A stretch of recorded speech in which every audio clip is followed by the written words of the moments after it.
Baik, berikut saya akan menjelaskan tahapan dalam pelaksanaan sampling untuk emisi kendaraan berbahan bakar solar atau diesel. Untuk persiapan awal itu adalah kita melakukan persiapan untuk benda uji atau UUT, Unit Under Test. Nah, untuk persiapannya pertama adalah kita harus memastikan unit under test atau alat uji itu ditempatkan di tempat yang datar.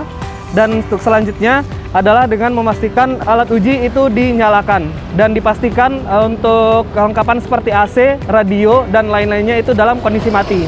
Oke, untuk selanjutnya kita akan menyalakan mesin mobil atau kendaraan atau UUT kita.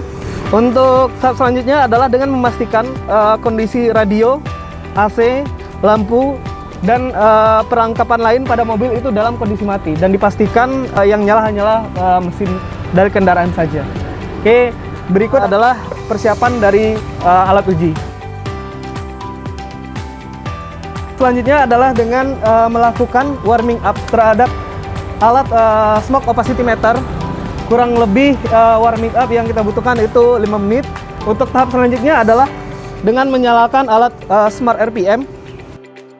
Berikut adalah alat Smart RPM yang mana pada alat ini adalah untuk melakukan pencatatan RPM dan oil temperatur. Nah, berikut untuk pemasangan sensornya. Nah, ini adalah sensor dari temperatur atau oil temperatur yang mana harus kita masukkan ke tempat oilnya.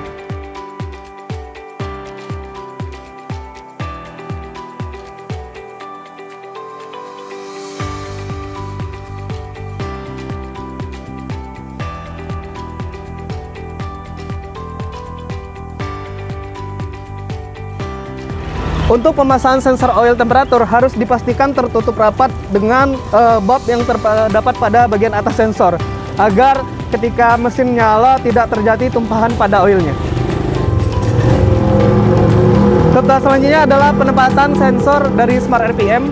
Nah, untuk sensor RPM meter itu ditempatkan pada bagian besi pada mesin kendaraan yang akan kita gunakan. Setelah itu kita hubungkan dengan listrik.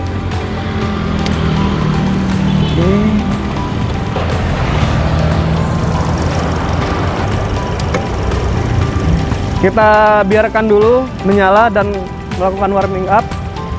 Nah, untuk tahap selanjutnya adalah dengan melakukan akselerasi bebas kurang lebih dari 2.900 rpm sampai 3.100 rpm atau melakukan akselerasi bebas sebanyak 2 kali. Pada tahapan akselerasi bebas ini, untuk prop dari smoke opacity meter tidak dipasang terlebih dahulu pada pipa pembuang atau knalpot. Oke, setelah melakukan akselerasi bebas sampai 3.100 rpm selama 60 detik, untuk tahap selanjutnya adalah dengan pemasangan prop pada selang pembuang atau knalpot kendaraan sumber emisi itu sepanjang 30 cm. Dan untuk pada alat atau prop yang kita gunakan udah ada pembatasnya untuk ukuran panjang 30 cm dan kita hanya tinggal memasangkan saja. Nah, setelah dipasangkan, untuk tahap selanjutnya adalah dengan melakukan pencatatan atau pengulangan pencatatan sebanyak 4 kali pengulangan. Nah, untuk pada alat yang kita gunakan itu sudah berbasis print atau berbasis IoT. Jadi untuk tahapan pencatatannya hanya dengan melakukan print pengulangan sebanyak 4 kali pengulangan.